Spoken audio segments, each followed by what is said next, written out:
A black teenager is suddenly dragged out of a luxury mall store by an arrogant security guard.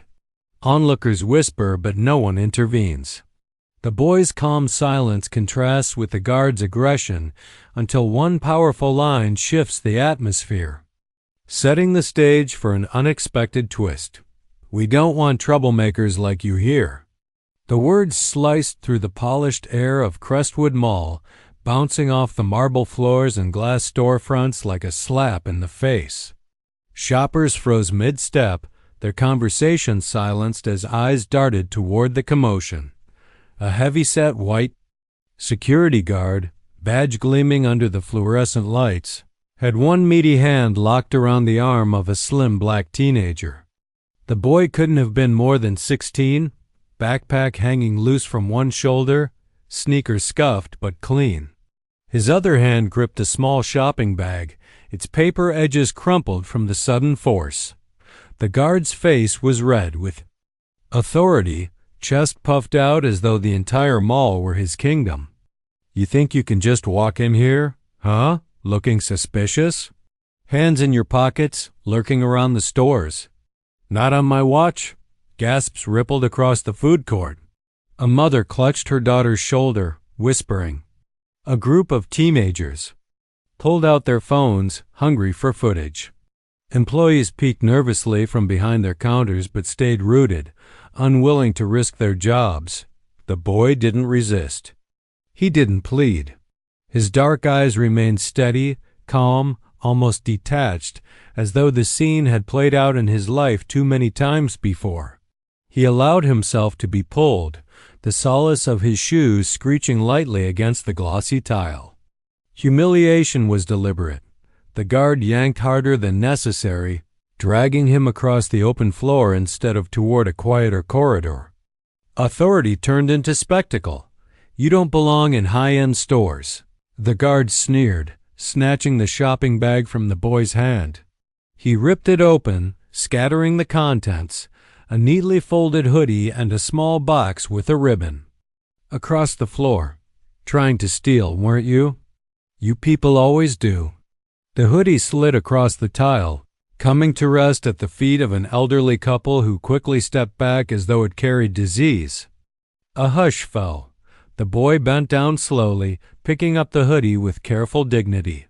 He brushed it off, smoothed the fabric, and refolded it with the precision of someone raised to value every small possession. Then he looked up, meeting the guard's eyes for the first time. His voice was low, steady. "I bought this with my own money. But I guess that's harder for you to believe than your own hate." The words weren't shouted. They weren't desperate. They hung in the air with quiet gravity, sharper than any insult. And for a moment even the guard faltered. A murmur spread among the onlookers. Someone whispered, "He paid for it. I saw him at the register."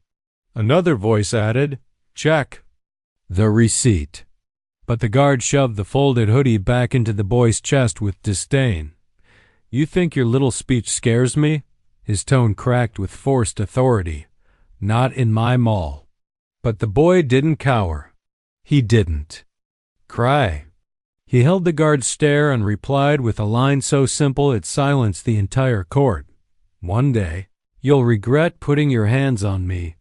The words seemed to echo louder than the clatter of dishes, louder than the hum of escalators.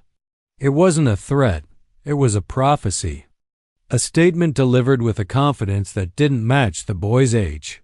The guard's grip tightened, but beneath his bravado a flicker of unease crossed his face. For the first time, he noticed the quiet certainty in the boy's posture, the composure that didn't belong to a scared teenager, but to someone holding a secret much bigger than this moment. And then, a sound cut through the tension. High heels striking the marble floor, fast, urgent. A woman's voice, sharp with alarm, rang out from the distance. "Stop. Let him go. What do you think you're doing?" Heads turned. Striding through the crowd, her designer scarf trailing, and her presence demanding attention, was none other than the mayor's wife. Her eyes were locked on the boy as if recognizing someone irreplaceable. The guard's hand froze mid-pull. The boy stood still, his hoodie still clutched to his chest. His calm expression unchanged. And the entire mall held its breath. Unhand him right now. The sharp command sliced through the hum of voices like a judge's gavel. The mayor's wife, tall, elegant, her pearl necklace gleaming against a navy blazer, stepped forward, eyes blazing with unmistakable fury. The guard blinked, confusion painted across his flushed face. He was used to shoppers trembling, employees obeying, but this woman's tone carried authority that didn't bend. His grip on the boy loosened, though not entirely. "Ma'am, this doesn't concern you," the guard muttered, trying to salvage control. This kid was loitering, probably stealing. "I'm just doing my job." The boy stood silent, still clutching his folded hoodie, expression calm but unyielding. His eyes flicked briefly to the mayor's wife, then back to the crowd. The woman's heels clicked as she closed the distance, planting herself between the guard and the boy with a courage that made onlookers straighten. "Doing your job?" she repeated, her voice dripping with contempt. "Dragging a child across a floor? Humiliating him in public? Scattering his belongings? Is that your definition of security?" The crowd murmured louder. Phones lifted higher. Someone whispered, "That's the mayor's wife, isn't it?" Another hushed voice answered, "Why is she defending him?" The guard swallowed hard. His bluster faltered, but his pride refused to yield. "Ma'am, with all due respect, you don't know these types. Always up to no good. I was preventing." "Enough!" Her word cracked like thunder. She pointed at the crumpled receipt still sticking out of the torn shopping bag. "You didn't even bother to check before you decided he was guilty. That's not security. That's prejudice." The boy finally spoke, his voice calm as still water. "It's fine. He's not the first." Gasps fluttered across the onlookers. His quiet resignation weighed heavier than any scream could. His words carried the weariness of someone too familiar with injustice, and yet, beneath them, there was a strange strength. The mayor's wife turned, meeting the boy's gaze with something raw, recognition, almost maternal concern. "No, it's not fine. Not this time." The guard bristled, trying to reclaim ground. "You don't understand, ma'am." "Kids like him? Kids like him?" she snapped. "Do you even know who he is?" The question froze him. The guard glanced at the boy again, suddenly uneasy. A ripple of tension surged through the crowd. For the first time, the narrative shifted. Maybe this wasn't just another incident. Whispers grew. Who is he? Why does she care so much? Is he related to someone? The boy didn't answer. His face remained unreadable, his silence deliberate. He simply adjusted the hoodie in his hands, as though grounding himself in something steady. The mayor's wife drew a slow breath, straightening her posture. "This young man," she said, her voice echoing against the mall walls, "deserves an apology. Right here, right now." The guard scoffed, masking nerves with bravado. "Apologize? To him? He should be thanking me for not calling the police." Gasps rose again. Shoppers shook their heads. Someone muttered, "Unbelievable." The atmosphere thickened, outrage mixing with suspense. The boy's lips curved into the faintest trace of a smile. He finally broke his silence with a single line that cut through the guard's arrogance. "You'll wish the police were the ones dealing with me." The words weren't loud, but they carried the weight of certainty. His tone wasn't rebellious, it was prophetic. The guard stiffened, unsettled by the calm defiance. He tried to laugh it off, but the sound rang hollow. Before he could reply, the mayor's wife pulled her phone from her purse with steady hands. "If you won't release him," she said coldly, "I'll call the mayor right now. And then you'll learn what real consequences look like." The guard's jaw clenched. Authority had always been his shield, but now it slipped through his. fingers. Around him, the crowd no longer looked at the boy with suspicion. They looked at the guard, judging, condemning. The boy tilted his head slightly, watching the man's internal collapse. He didn't need to fight back. The truth was fighting for him. Then, in the distance, the sound of hurried footsteps echoed down the mall corridor. Uniformed mall officials rushed forward, alerted by the growing spectacle. But instead of approaching the guard, their eyes flickered nervously to the mayor's wife, and then, with unmistakable shock to the boy, something unspoken lingered in the air. Recognition. The guard frowned, sensing the shift. What is it? Who is this kid? But the answer never came. Not yet. The mall officials froze, caught between fear and respect, while the boy simply adjusted his backpack strap. His silence was louder than any accusation. His calm presence was beginning to shake the foundations of arrogance around him. And the guard was finally beginning to realize he might have grabbed the wrong boy. Step aside, one of the mall officials said nervously, his voice cracking as his eyes darted between the furious mayor's wife and the boy standing so calmly. This situation is out of control. The guard straightened, puffing out his chest. Authority was his armor, and the sudden attention only made him grip it tighter. Out of control? I was handling it until all of you showed up, he barked. This kid was loitering, maybe shoplifting. You know the type. I was doing my job. His words echoed across the marble hall, but this time the crowd didn't nod in agreement. They frowned. They whispered. Phones kept recording, lenses fixed not on the boy but on the man gripping him. The boy stood as still as a statue. His breathing was steady, his dark eyes unreadable, his silence deafening. He hadn't raised his voice once, and yet the mall seemed to bend around his presence. The mayor's wife folded her arms, gaze sharp enough to slice steel. If you were doing your job, she said coolly, you would have checked facts before you dragged a child like a criminal through a public space. The guard sneered, but his confidence faltered. He gestured toward the boy. Look at him. Backpack, hood, attitude. You expect me to believe he belongs in these stores? Someone in the crowd gasped. That's profiling, another voice shot back. You didn't even check his receipt. The guard ignored them, clinging to his shrinking power. This is how we keep order. People like him. People like him? The mayor's wife interrupted, her voice cutting like a blade. You mean children of this city? Children who walk these halls with the same rights as anyone else? The boy finally shifted, not to argue but to kneel and quietly gather the ribbon box still lying on the floor.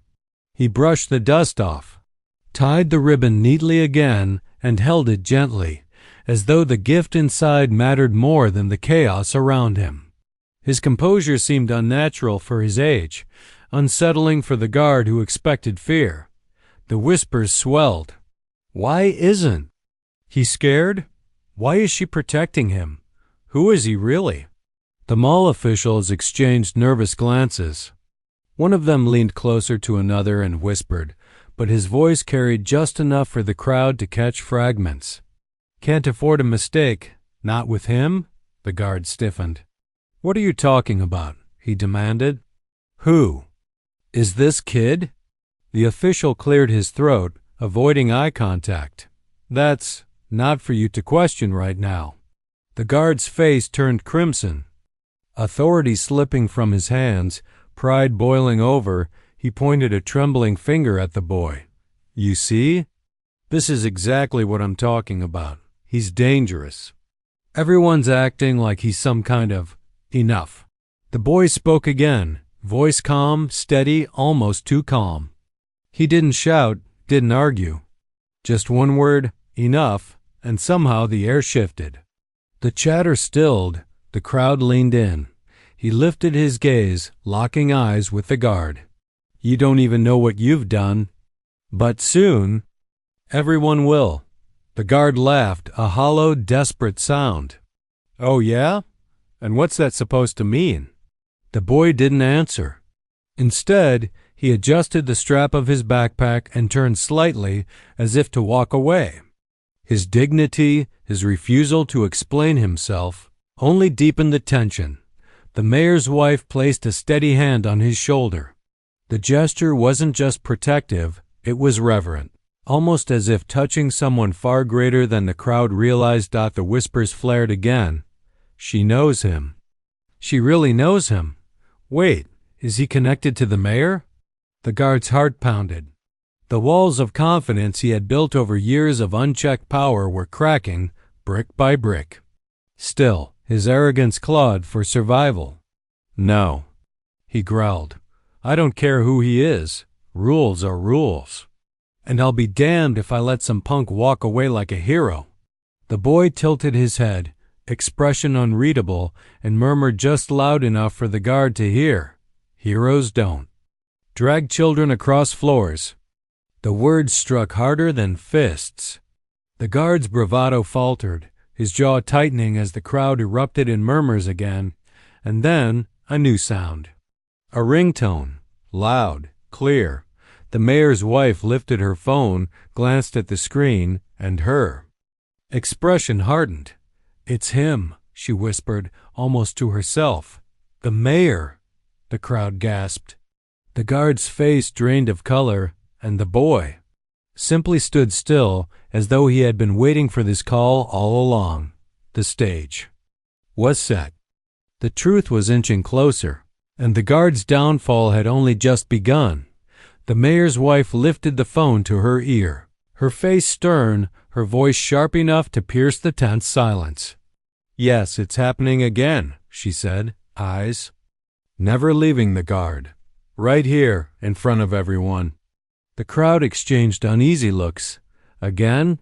What did she mean? Was this not the first time something like this had happened? The guard tightened his grip on the boy's arm, desperate to salvage control. "Who are you calling?" he demanded, his voice cracking. "I said I had the situation handled." Her eyes sliced toward him like daggers. "Handled? You call this handling? Dragging a child across the floor? Scattering his belongings? Humiliating him in public?" "No, you don't have anything handled." The boy stood silently, his posture steady, his gift box cradled carefully in his hands.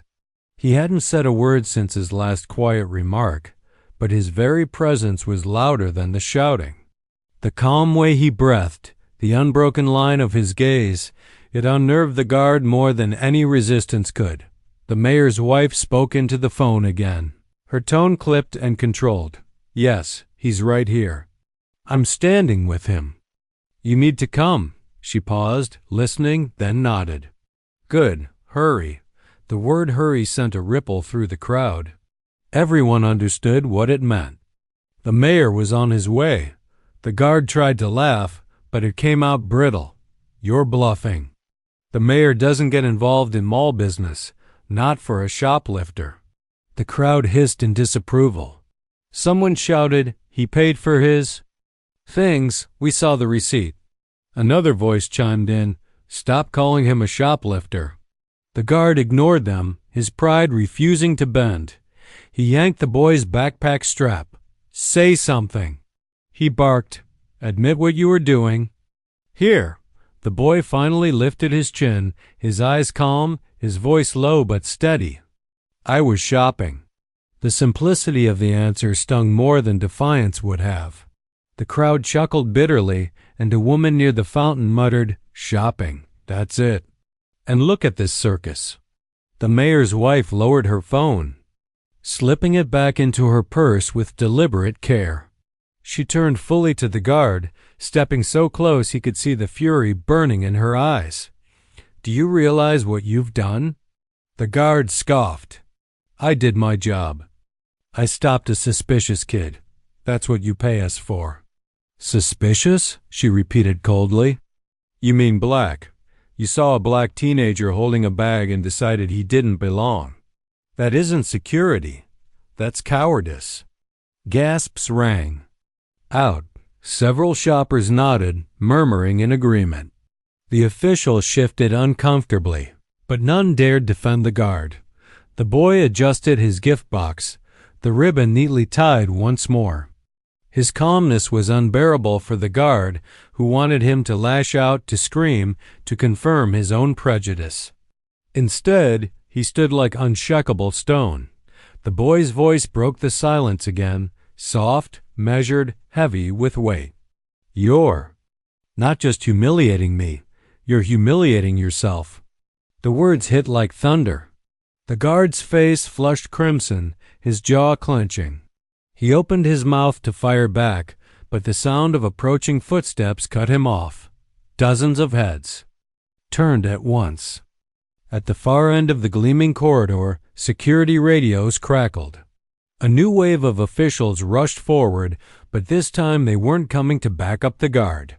Their eyes were locked on the boy, and then came the final blow, the mayor himself, striding into the mall, his presence commanding instant silence. His tailored suit, the polished shoes, the grim set of his mouth, everything about him screamed authority. The mayor's entourage followed, but it was clear this was personal. The guard stiffened, panic rising in his chest. "Sir, I can explain," but the mayor didn't look at him. His gaze went straight past the trembling officer, straight to the boy standing calm in the middle of the chaos. And then, to everyone's shock, the mayor's expression softened. Relief flickered across his face. The mayor walked faster now, closing the distance with urgency, his hand lifting as though reaching for someone precious. The crowd gasped. The whispers grew wild. Wait, does he know him? Why is the mayor looking at him like that? Who is this boy? The guard's knees nearly buckled. His entire foundation, authority, pride, power, was crumbling right there under the weight of truth. And the boy? He simply adjusted the ribbon on his gift again, as if he had been waiting for this very moment. The polished doors at the far end of the mall swung open, and suddenly the air shifted. The mayor himself stepped into Crestwood Mall, flanked by aides and officers, his stride brisk and unyielding. The chatter of the crowd died instantly. It felt as though the entire building held its breath. The guard froze, his throat tightening. Never in his years of service had the mayor appeared in a situation like this. For petty shoplifting? For loitering? Impossible. His authority, once untouchable, now seemed paper-thin, but the mayor wasn't looking at him. His eyes, sharp yet strangely softened, locked directly onto the boy. The boy stood motionless, his gift box still in his hands, his backpack loose on one shoulder. Calm, unbothered, his presence was like a flame no one could smother. The mayor's jaw clenched as he closed the distance. His hand extended not to shake, not to reprimand, but to reach. The way a father reaches for his son when he's been lost in a crowd too long. Gasps rippled through the mall. Wait, is that? No way. He knows him. The mayor's wife stepped forward quickly, her voice sharp but trembling with relief. He's safe, she said. They tried to drag him out. They humiliated him. The mayor stopped directly in front of the guard. For the first time, the officer realized just how small he was. The mayor's presence towered over him, heavy with silent fury. Who authorized this? The mayor demanded, his voice a THUNDERCLAP. The guard stammered. Sir, I was only what? The mayor cut in, his words sharp as a blade. Only dragging a child across the floor? Only calling him a thief without evidence? Only exposing your own prejudice in front of hundreds of witnesses? The crowd erupted in murmurs. Phone zoomed in closer. The guard's face turned crimson, beads of sweat rolling down his temple. I didn't know who he was, the guard blurted, voice cracking. How was I supposed to know? The mayor's eyes narrowed. That's exactly the problem. You didn't need to know who he was. You just needed to know he was a child, and you failed." The boy finally lifted his gaze, meeting the mayor's eyes. Something passed between them, unspoken recognition, weighty and undeniable. The mayor's expression softened, his hand finally resting on the boy's shoulder. "Are you all right?" he asked, voice dropping to something almost paternal. The boy nodded once. "I'm fine." The simplicity of his answer contrasted violently with the storm around them. His calmness steadied even the mayor, who exhaled as though releasing a weight from his chest. The whispers surged louder. "He called him child. Why is the mayor treating him like family? Who is he really?" The guard's knees weakened. He looked around wildly, searching for backup, but none came. The official stood stiff, eyes lowered, unwilling to interfere. "I thought he was trouble," the guard muttered desperately. "I was protecting the mall." "Protecting it from what?" The mayor's wife snapped. "From a boy with a receipt? From a boy buying a gift?" Her words struck harder than any blow. The guard staggered back a step, his authority crumbling in front of hundreds of witnesses. The boy, still silent, adjusted the ribbon on his gift box once more. His composure was unbearable. It was as if he had been waiting for all of this to unfold, as if none of it surprised him. The mayor turned to the crowd now, his voice rising with gravity. "You all saw what happened.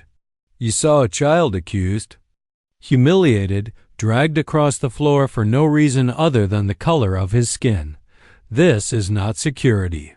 This is not justice, and it will not be tolerated in my city."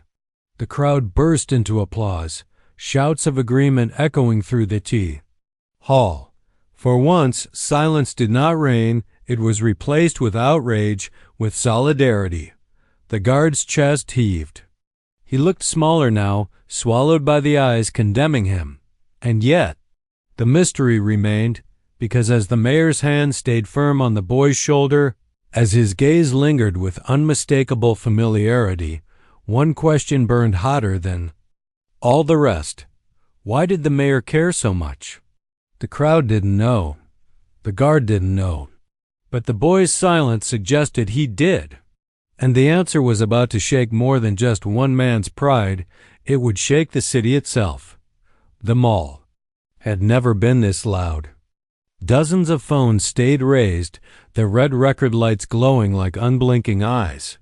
Somewhere in the crowd, a news reporter had gone live. The guard could hear his own name whispered between strangers, carried like poison through the air. His chest pounded. His authority, once absolute, now slipped from his hands like sand. "Everyone's watching," the mayor's wife murmured to her husband, her tone urgent. The mayor nodded, but his focus remained locked on the boy. His grip on the child's shoulder was steady, protective, unyielding. The guard noticed it again, the softness, the familiarity. It wasn't just sympathy. It was something deeper. The guard stepped forward, desperation cracking through his voice. "Sir, please, you don't understand.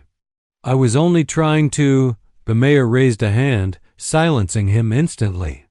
"You've spoken enough." The humiliation was suffocating. The crowd erupted into murmurs. He shut him down. He won't even let him explain. The guard's lips trembled. He had never been invisible before, never dismissed like a nuisance. The mayor finally turned to the boy, crouching slightly to meet his eyes. "I should have been here sooner," he said softly. "I should never have let you go through this alone." The boy shifted, his calm breaking for just a moment. His lips pressed tightly together, as though holding back something he wanted to say. The mayor's wife touched her husband's arm gently.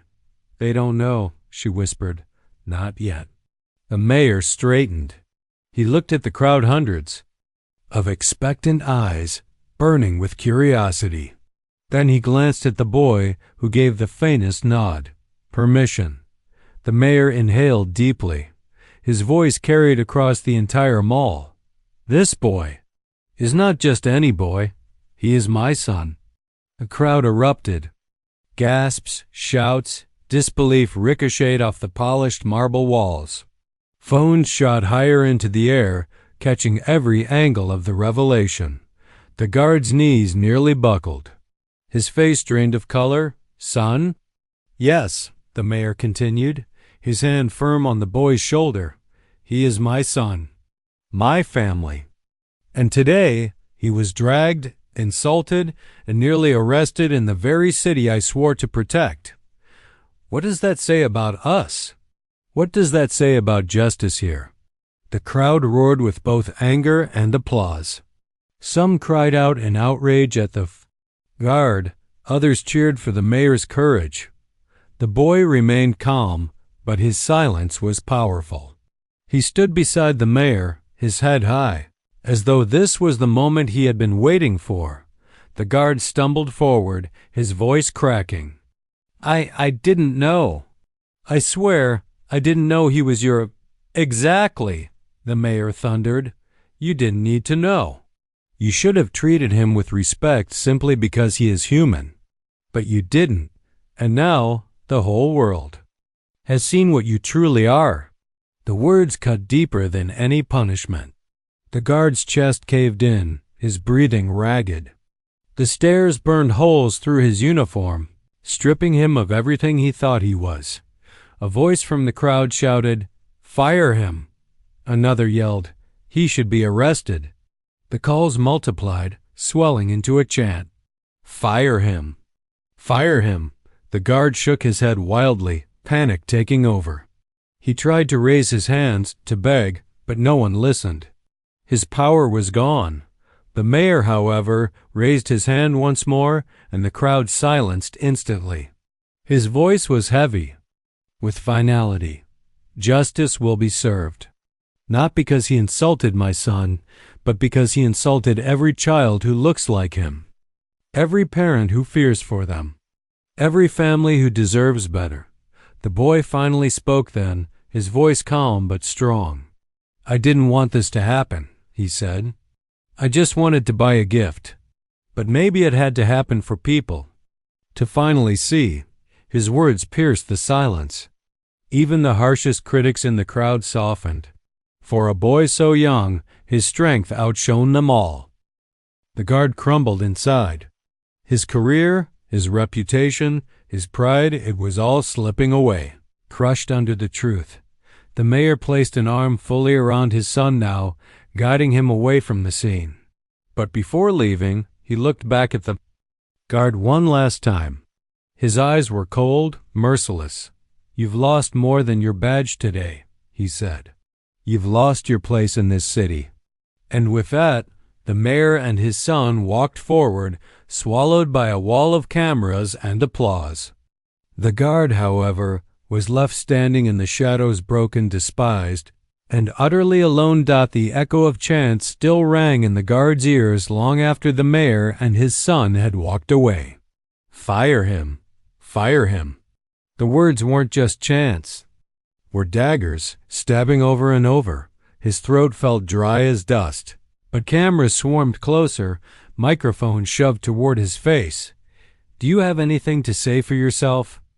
Are you racist? Do you think you still deserve your job?"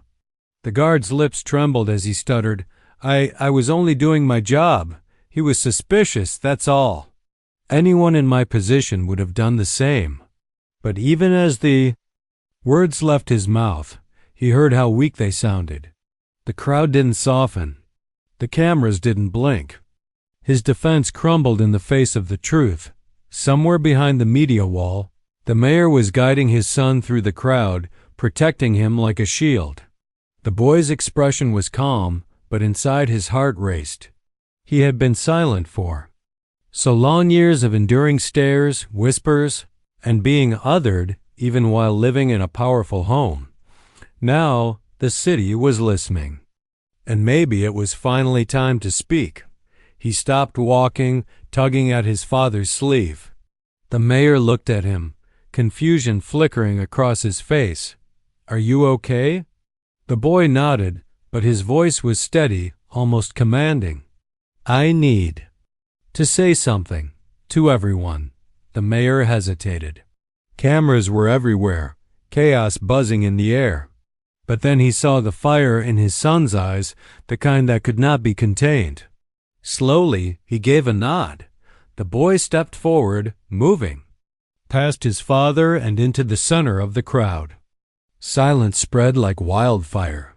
Even the reporters lowered their voices, sensing something important. He took a deep breath. "All my life," he began, his voice carrying farther than he expected, "I've been told I don't belong. That my skin makes me different, that my family must be a mistake." Gasps rippled. No one had expected the boy to speak so openly. He continued, his small hands clenched into fists. "Do you know what it feels like? To walk into a store and see fear in their eyes before you even say a word? To be judged before they even know your name? That's what happened today. And it's not the first time." The guard shifted uncomfortably, sweat dripping down his neck. Each word felt like an accusation aimed directly at him. The boy's voice grew stronger. "But what hurts the most is that people think they have power over me just because I'm young or because I look different. They think I won't fight back. But I will. And I'll keep fighting for myself, for kids like me, for anyone who has been told they're not enough." A hush swept them all. Then, slowly, applause began. First from one corner, then another, until the entire crowd was clapping, cheering, shouting his name. The mayor stood tall behind his son, pride radiating from him. His wife wiped a tear from her cheek, unable to hide her emotions. The guard, however, felt himself shrinking. His excuses, his authority, his uniform, none of it mattered now. The boy's words had torn through them all, exposing him in front of the world. Reporters swiveled their cameras back toward the guard. "Do you have a response?" one asked sharply. The guard opened his mouth, but nothing came. His throat locked up, his thoughts scattered. He had been in control once, barking orders, commanding attention. Now he was just small. The boy looked at him one last time, his eyes steady. There was no hatred in them, only truth. And somehow, that cut deeper than anger ever could. The mayor placed a hand on his son's shoulder again, guiding him away as the cheers followed them. Reporters scrambled to keep up, questions flying through the air. But no one looked back at the guard. For the first time in his life, he wasn't feared. He wasn't respected. He wasn't even noticed. He was nothing. And in that emptiness, of emptiness, he was nothing.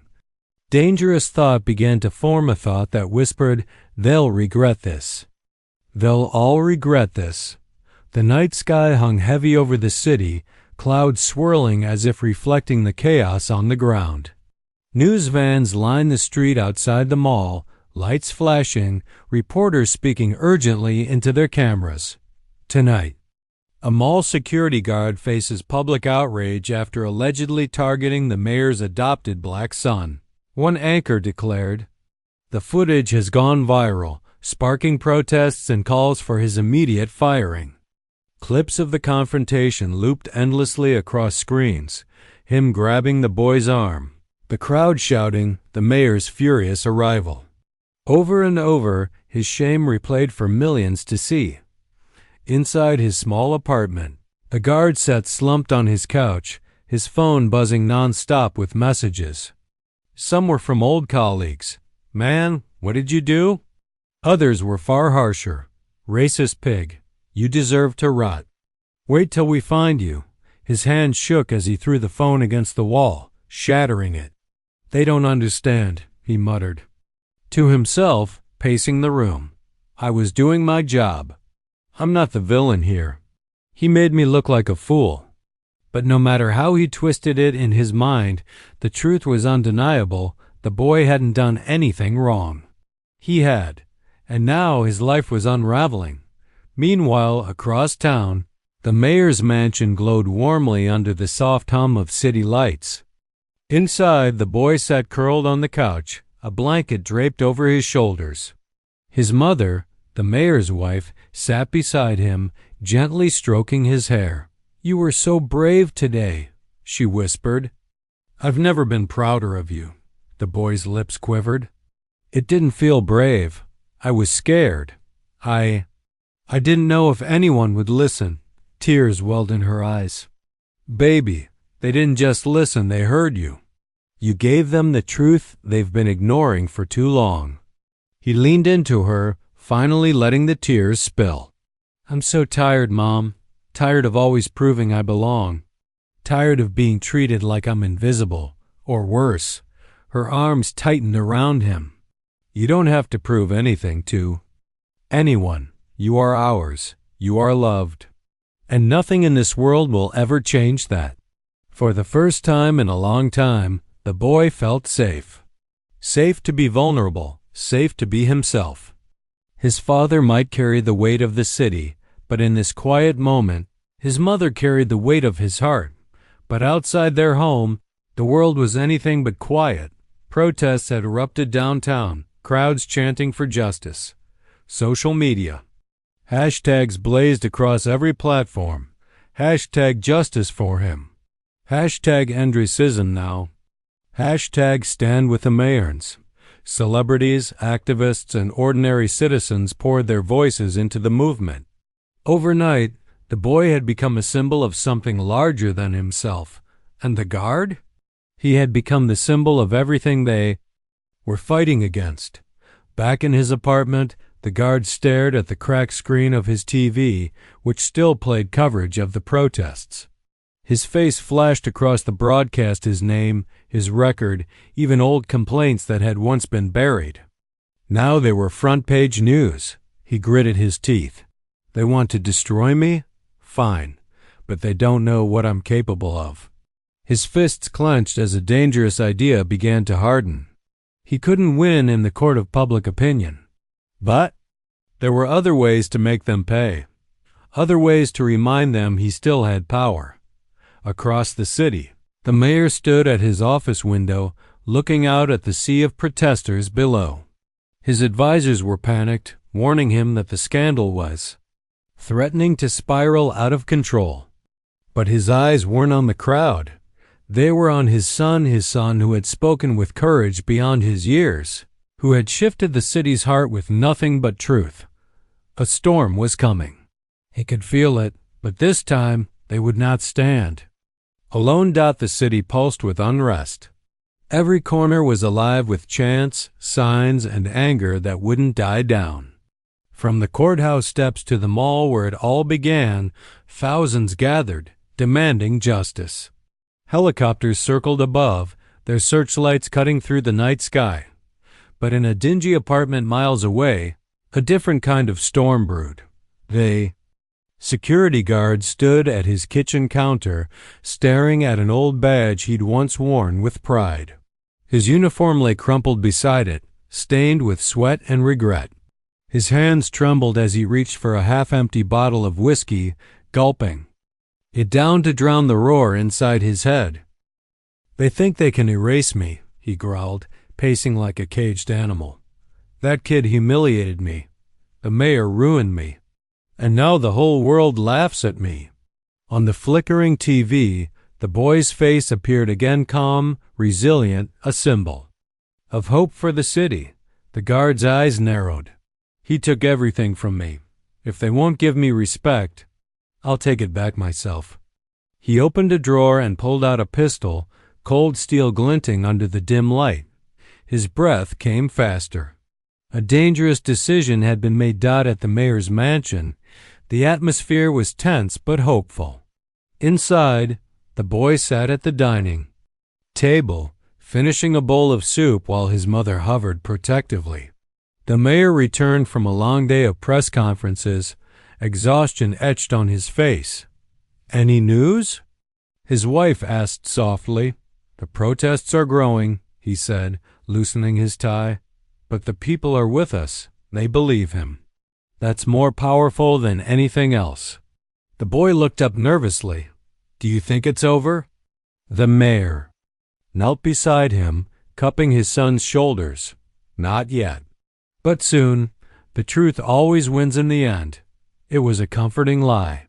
Because deep down, the mayor knew the guard wasn't finished. And his instincts were rarely wrong. Midnight crept closer. Outside, the city streets still roared with chants. Inside the guard's car, headlights cut through the darkness as he drove toward the mayor's home, rage clouding his judgment. "Let's see how strong you are when I take away what you love most," he muttered, gripping the wheel with white knuckles. His plan was simple, twisted, and reckless. Confront the family, force the city to watch him reclaim control. He didn't care if it destroyed him. He only cared that they felt his pain. Back at the mansion, the boy couldn't sleep. He walked to the balcony, looking out at the city lights. Somewhere out there, thousands of strangers chanted his name. For the first time in his life, he felt like he mattered. But as he stared into the night, headlights suddenly flashed down the long driveway. A car rolled to a stop just beyond the gate. The boy's heart skipped. "Dad," he whispered. The mayor stepped to his side, his eyes narrowing. The vehicle door opened. Out stepped the guard, his figure silhouetted against the beams of light. Even from a distance, the gleam of a pistol was unmistakable. "Get inside," the mayor barked, pulling his son back. His wife screamed from the doorway as security rushed forward, but the guard raised the gun high, his voice thundering. "You ruined my life," he shouted, his words echoing across the property. "Tonight, you'll feel what I felt." The crowd outside the gates, protesters, journalists, bystanders screamed in shock, their phones rising instantly to record. Within seconds, the moment was live-streamed to the entire world. The mayor shielded his family as sirens blared in the distance. Police cars screeched around the corner, but the guard was already at the breaking point. Tears streamed down his face as he waved the weapon, torn between rage and despair. "I was someone once, and you destroyed me." The boy, trembling, clutched his father's arm. "Dad." Time slowed. Every camera captured the image. A man broken by hate, a family bound by love, and a city holding its breath. As the guard's finger tightened on the trigger, the mayor stepped forward, his voice cutting through the chaos. "It's over," he declared firmly. "Don't make this worse. Look around you, the world is watching. Don't let your hate define the rest of your life." But the guard's hand shook violently. His eyes were wild. And in that fragile moment, everything hung in the balance. The night was split by sirens and flashing red-blue lights. The guard stood at the gates of the mayor's mansion, his gun trembling in his hand, his face contorted with anger and despair. Cameras rolled from every angle, live streams broadcasting his every move to millions of viewers around the world. The boy clung to his father's side, eyes wide with terror but filled with courage. He whispered, "Dad, don't let him hurt us." The mayor's jaw tightened. He stepped forward, placing himself between his family and the broken man who once wore a uniform. "Put the gun down," the mayor ordered firmly. "It's over." But the guard shook his head violently, tears mixing with rage. "No, nothing is over for me. You destroyed my life, and now the whole world hates me." His voice cracked, carrying both fury and unbearable pain. Police formed a line behind him, weapons drawn, shouting commands. But the mayor raised a hand, silencing them. "Wait, let me try." The world watched in silence. The guard's grip tightened on the weapon. He pointed it directly at the mayor. Gasps erupted from the crowd outside the gates. Reporters ducked, protesters screamed, children cried. The boy's heart pounded in his chest. He knew this was the moment, the breaking point of everything. Summoning all his courage, he stepped forward. His mother screamed, "No!" and tried to hold him back, but he pulled free. Slowly trembling, he walked toward the guard. The guard blinked, momentarily thrown off. "Stay back," he shouted, waving the gun. The boy's voice shook, but it carried a strength far beyond his years. "You think hurting us will give you peace? It won't. You're just proving why they took your badge away." The words cut deeper than any weapon. The guard faltered, his hand lowering slightly. "You hurt me once," the boy continued, tears running down his cheeks. "You tried to make me feel small, but I'm not small, not anymore. And you'll never take away who I am." The cameras zoomed in. The image of a young black boy facing a violent man unarmed became an instant symbol of courage. The guard's lips trembled. For a fleeting moment, his anger gave way to something else, shame. His hand shook violently as the gun wavered between the boy, the mayor, and the police. Suddenly, bang! A gunshot cracked the night. Screams echoed. The guard stumbled backward, clutching his arm. His gun clattered to the ground, sliding across the pavement. A police sniper had fired, disabling him before he could pull the trigger. Officers swarmed in, tackling him to the ground. His cries of rage turned into sobs of defeat as handcuffs clicked around his wrists. "It's over," one officer said coldly. The mayor rushed forward, pulling his son into his arms. His wife collapsed beside them, sobbing with relief. Outside the gates, the crowd erupted not in fear, but in thunderous cheers. "Justice! Justice!" they roared, voices shaking the city. Hours later, as dawn broke over the city, the boy stood on the courthouse steps beside the mayor. Reporters shoved microphones forward, flashing cameras nearly blinding him.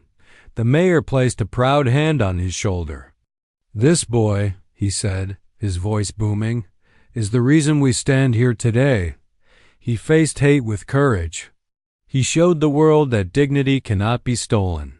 He is not just my son, he is a son of this city." The crowd roared. The boy, nervous but determined, leaned into the microphone. "I don't want anyone else to feel what I felt. No one should be judged by the color of their skin. We're stronger when we stand together. Hate loses when we choose love." Tears filled the eyes of thousands. Across the country, millions watching live streams wept and applauded. Social media exploded with the boy's words, hashtags trending worldwide. That night, the boy lay in bed, exhausted but finally at peace. His mother kissed his forehead. "You were so brave," she whispered. The mayor sat on the edge of the bed, smiling with pride. "You've changed this city, son, maybe even the world." The boy closed his eyes, feeling lighter than ever before. For the first time, he believed it was true. Outside, the city glowed with candles and celebrations.